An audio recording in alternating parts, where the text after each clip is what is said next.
Hey guys, and today I just want to do a quick review of my Glock 21SF. Nice ported and milled out.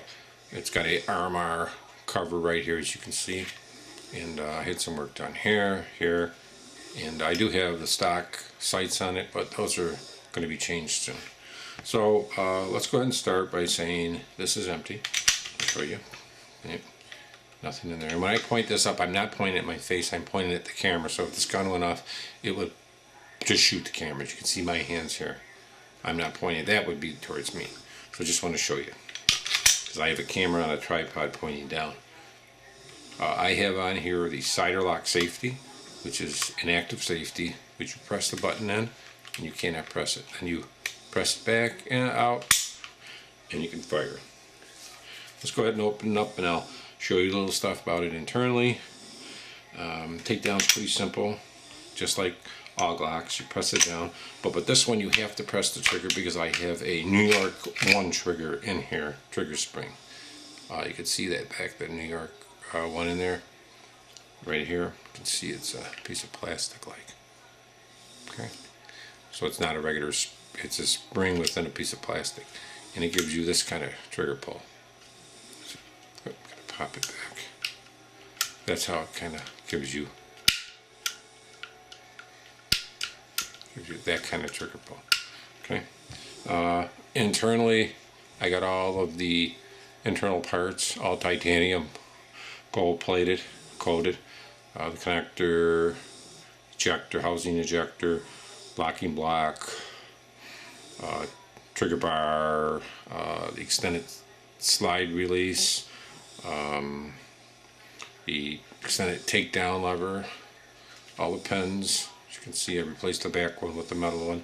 Even my cider lock is coated, and I kept it with black because I do not like the Dura coating that wears out and makes the gun look like shit. So I, really didn't want the stuff to rub off because this is a one of a kind. As you can see, it has a rail in there, and I didn't want to have to go ahead and get my frame all screwed up and have to replace something. So I wanted to show you that. So let's go ahead and show you the rest of the gun. The slide, let me give you a little bit better view here. I am using a reduced weight recoil rod and recoil spring. Okay, I have my stock one still. It's because this slide is so lightened. I'm going to use a lighter recoil spring. I'm using a buff shock. It's to help to protect your frame.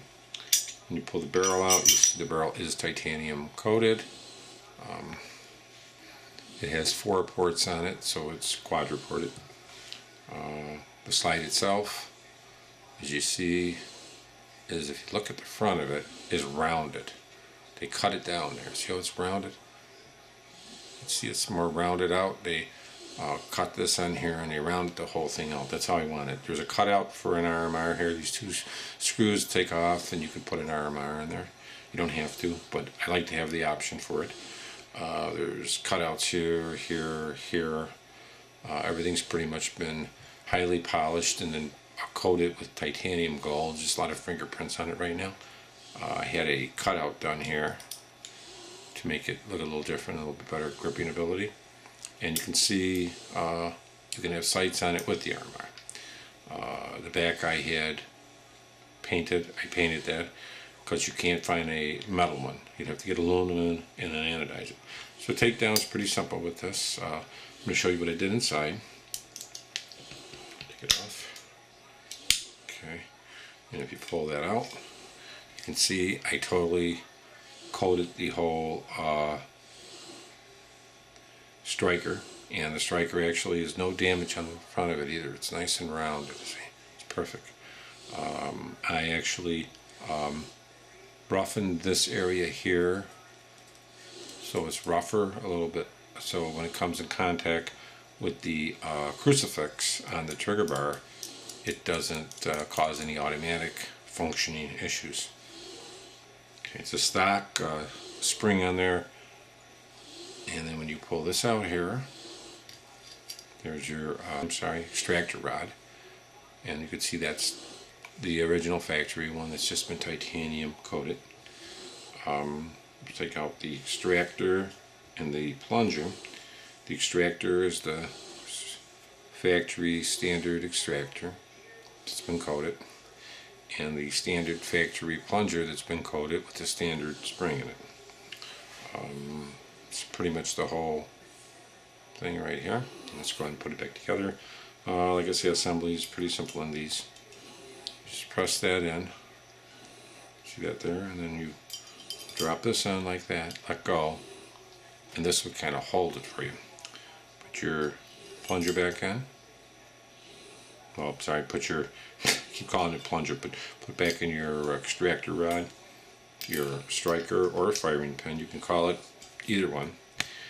The easiest way to do this, to get this back together, is to press that down. See how you can press that down? You can press that down and put this in here. It'll actually hold. You don't have to have a takedown tool, but it helps. They're cheap. Put that in like that. Push that down a little. Then push it a little. And while you're pushing, it'll snap in. Just make sure, you can move this back and forth. You want to keep it back when you're putting it back together. It'll show you that's good. Put your barrel back in, just drop it in. I put this pad in here. I don't know if it helps, but anything that can give me a little added performance I'll put in. Pretty much all the slag back together. And then we just put you hold down on the trigger. You put this down. You have to hold down when you have the New York one. And it's working, and it's all done. That's pretty much the my titanium. Now, here is actually a test. You shake it like that to make sure you can hear the firing pin going back and forth, and bring it down ever so lightly like this. And make sure it goes up. That's how you have to. That's actually how you check your recoil spring. But the gun is back together. But thanks a lot for tuning in, and that's the Glock 21SF in titanium.